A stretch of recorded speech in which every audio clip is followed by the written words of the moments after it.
I've been fascinated by hearts since I was a kid, and my urge to kill kept growing stronger. Trying to cop a feel freak? On experiencing death. My father had no choice but to send me to medical school. There, I could dissect cadavers to satisfy this twisted obsession of mine. But all the bodies in class had been drained of blood beforehand. When dissecting the corpses, not seeing any blood made me feel like something was missing. It was like eating a meal with no seasoning, totally unsatisfying. Only the beautiful hearts could give me some relief. Whenever I felt the urge to kill, I'd lock myself in my room, watching news about serial killers to take the edge off. Even though my idols had all been brought to justice, their brilliant techniques and methods always pulled me in, giving me this strange rush. Sometimes my father would ask me if the dissection classes were enough to satisfy me, and I'd always tell him I was still hungry for more.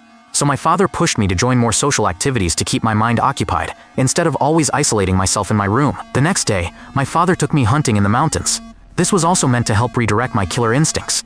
Through these regular outdoor trips, my father hoped to shift my focus toward animals instead, but I told him straight up that after all this time, I still had zero interest in animals. I was even getting sick of hunting them. Hearing this, my father lectured me once again to learn self-control and find distractions.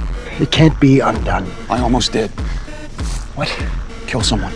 More than anything in my whole life, I wanted to take that knife. I told my father the urges to kill were only getting stronger. Hearing that, my father's blood pressure spiked instantly, and he suddenly collapsed. I rushed him to the hospital immediately. Turns out my father had a myocardial infarction.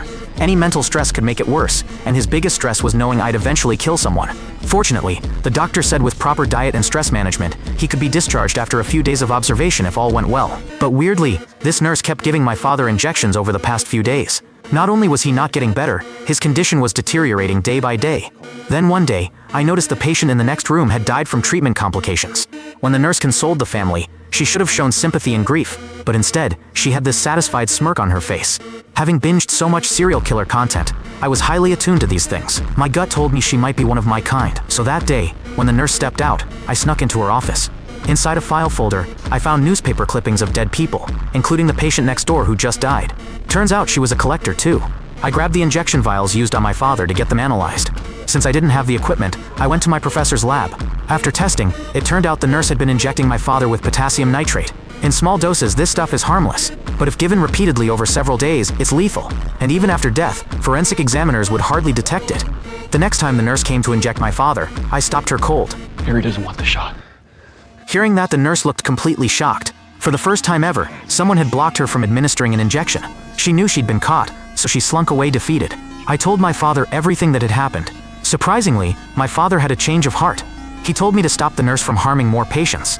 Maybe he realized I'd eventually snap anyway, so why not let me do something good while feeding my dark urges?